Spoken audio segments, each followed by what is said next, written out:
good night.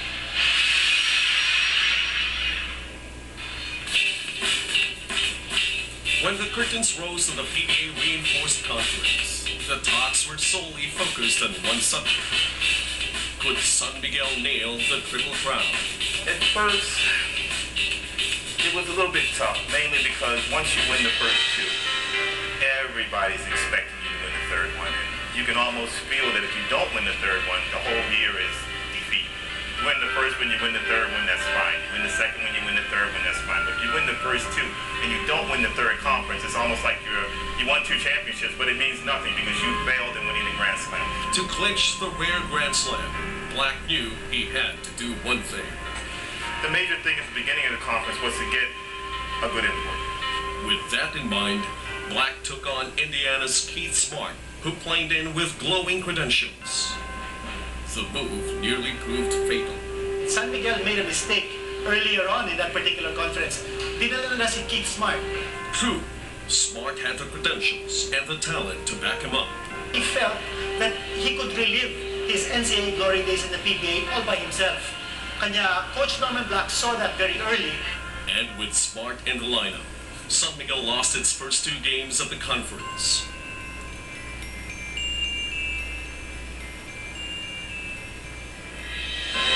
San Miguel remedied the situation by replacing Smart with Enis Watley, a more controlled and all-around import who fitted nicely into San Miguel's system. And if there were still doubts about the Grand Slam, those were suddenly wiped out because of one major reason. Because Ricardo Brown was back in the third conference. Brown inside the key. So San Miguel was able to win 2 championships without Ricardo Brown. There was no reason for San Miguel to fail with Ricardo Brown in tow. With Watley, Brown, Mon Fernandez, Hector Calma, Samboy Lin, Ives Dignadice, and a stellar support cast working like a well-oiled engine, San Miguel was ready for its goal. They had that desire, they had that motivation, and they had all the ingredients. Parang everything just came into place. Even before the finals, I saw it coming. So right there, you could see how good San Miguel was. We had a destiny, which was to win the Grand Slam. San Miguel reached the finals ahead of everybody else.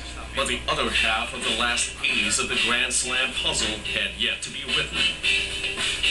Crowd favorite Añejo Rum and the spunky Pure Foods hot dogs figured in a knockout match for the other final slot. But what was expected to be a heated fight turned out to be a no-brainer. Pure Foods import Dexter Xiao skipped town and Añejo went to the championship series. Yung Añejo, naalala ko kasi yan, yun yung pinakamahirap na makakalaban mo sa PBA noon. Kasi physical sila sa maglaro talaga. And yung crowd nasa likod nila. And ang advantage nila. More than their signature rugged play, Añejo, the last team in San Miguel's way to history, also had one key weapon.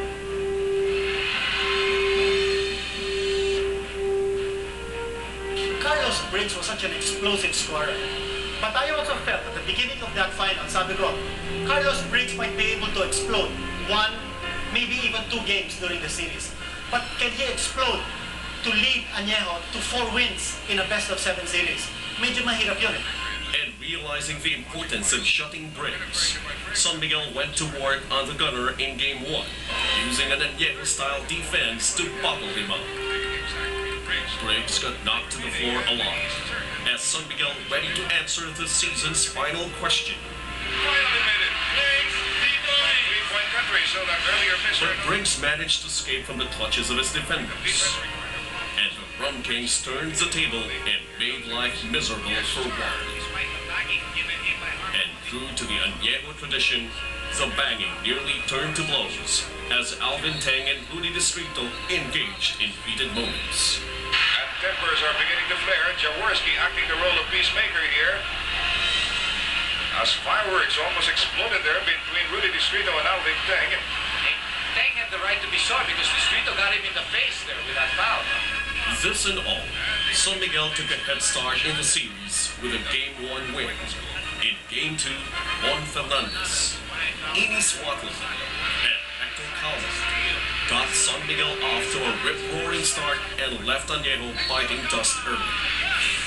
Sparked by Dean Paul Romulo Mamarino, Añejo tried to make a last-ditch stand against the Bearded. But Watling simply refused to be denied as he continued delivering the clutch blows for San Miguel. And with Samboy Lim providing the highlight plays, the outcome of Game 2 was so evident that even before the final buzzer, Briggs knew what it was.